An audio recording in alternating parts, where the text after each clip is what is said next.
It's just a box that I keep all my treasures of Bruce's in. Cards that he's given me. A box full of memories.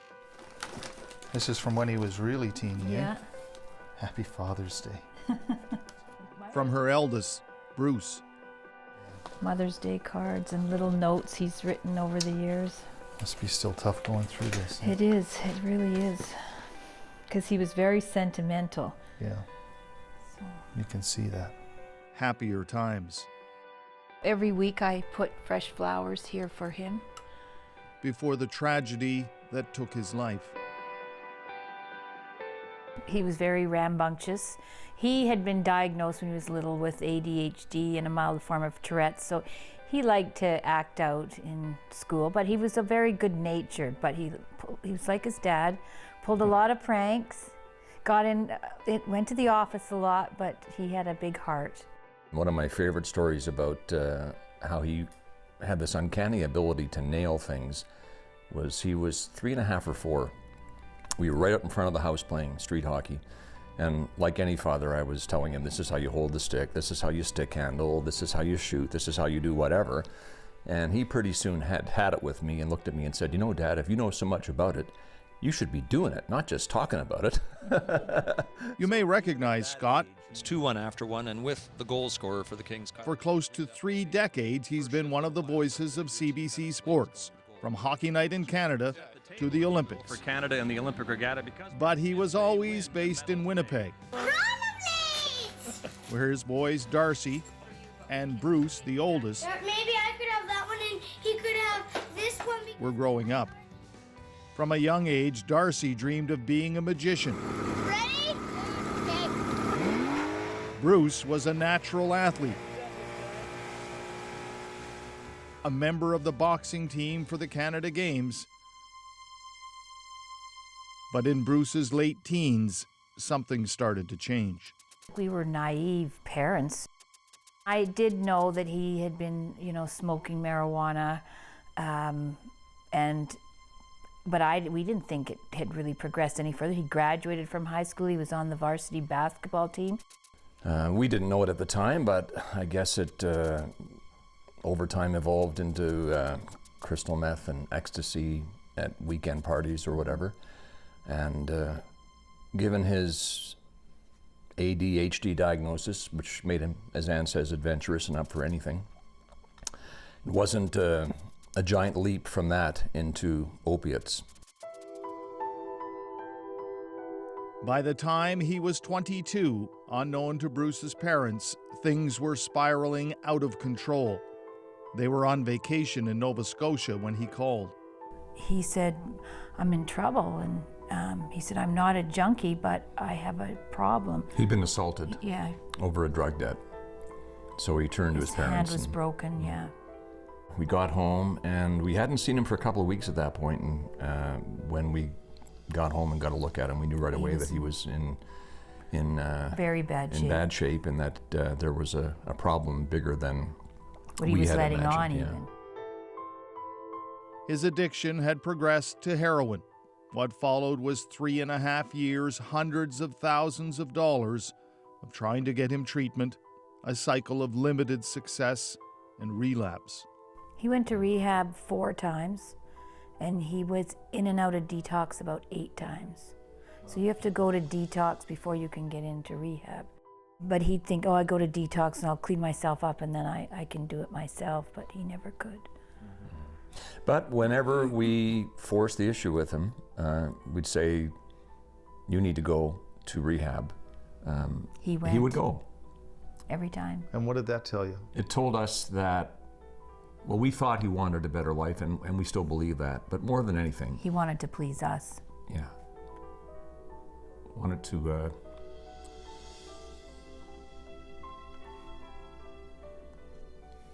he wanted to make his parents happy. Yeah.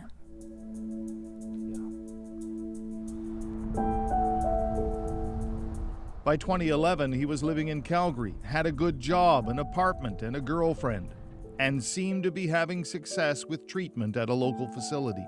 This was his 4th attempt at rehab. And when he went the second time, we thought this is when he gets it right, because he had some success there previously. So we had great hope. We always had hope when he was in rehab. We were like a lot of parents, you know, when you always want to know that your kids are safe. Stan always says you're only as happy as your unhappiest child. So, you know, we had the most comforting nights of our lives were when we knew he was safe and when he was in rehab. But once again, tragically, he slipped. He was shooting up heroin in his girlfriend's apartment, and she called 911 because he was kind of, I guess, not very lucid. They tried to convince him to go to the hospital with them. He wouldn't go, and so they left, and he wanted to shoot up one more time. She said, "You can't do it here, you have to get out." He left her apartment and walked up to a bar at the end of the street, walked right into the bathroom, shot up the rest of the heroin, and just hit the floor and died. 6 years later, it's still as raw as it ever was. Never goes away. Even bringing out all the stuff to show you, you know, I found some report cards and his boxing medals and. Yeah. Well, you have holes in your hearts that will never heal. That describes Ann and I and Darcy perfectly. But you know, we miss him every day. But you go on. They decided right from the moment they wrote his obituary to start a conversation. We decided that we would put in the obit exactly what claimed his life. Mm-hmm. Right at the beginning, not at the end. Yeah. Because we weren't going to hide behind it. Big breath, good. They know they are not alone. Every day in a paper or online somewhere in Canada, there's another picture of a young person who has died from an overdose. Tens of thousands a year. There's a crying need for a long-term treatment center where we live in Winnipeg and around Winnipeg that addicts have access to, and no one is turned away because they can't afford to pay.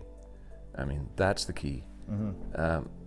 We are, in a lot of ways right now, leaving a generation of addicts out there to die. Instead of becoming lost in their grief, they started a foundation in Bruce's name, started raising money for a treatment facility. And this truly is a family affair. It comes in waves, I guess. There's different emotions sort of hit you at different times. And different. Younger brother Darcy has been hurting for 6 years too. He and his older brother were tight. Very tight. We were 2 years apart, super close, exact same sense of humor. It's like living with a brick in your pocket, but the weight never goes away. You just get used to it being there. Yeah. You know, and every so often you put your hand in your pocket and you're like, oh yeah, there's the brick. Yeah. You know? Darcy got lost in his work, and now, thanks to appearances on programs like Britain's Got Talent, has become world famous as an illusionist. Just show the camera there. He's very good at what he does. Some of them were face down, some of them were face up, some of them were face down. We had backs to fronts, fronts to backs, faces to faces. But watch, didn't matter. All I had to do was give the deck a little shake like that. His card, your card rather, jumps to the bottom. 2 of spades. No. And he's using it to help raise money for his brother's foundation. What was your card? It was the Queen of Clubs. Queen of Clubs, watch. All we have to do is go back in time to the beginning of the trick where all the cards are back to normal.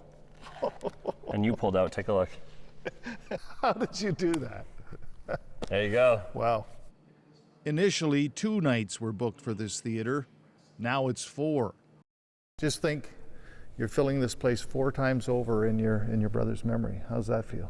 That feels really good, actually, yeah. When you put it that way, that's makes it more meaningful than just doing a regular show, right? You'd be pretty proud of you, I'd say. Yeah.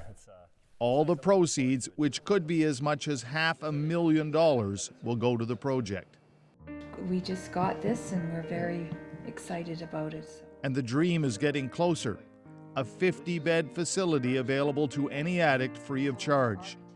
They hope the final fundraising push will make it a reality in Bruce's memory.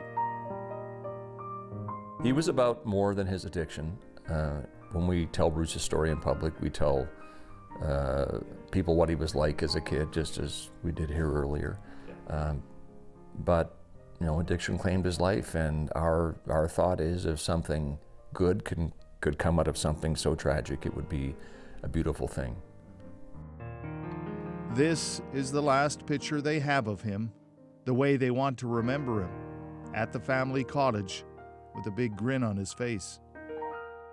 Red Sharon, CBC News, Winnipeg.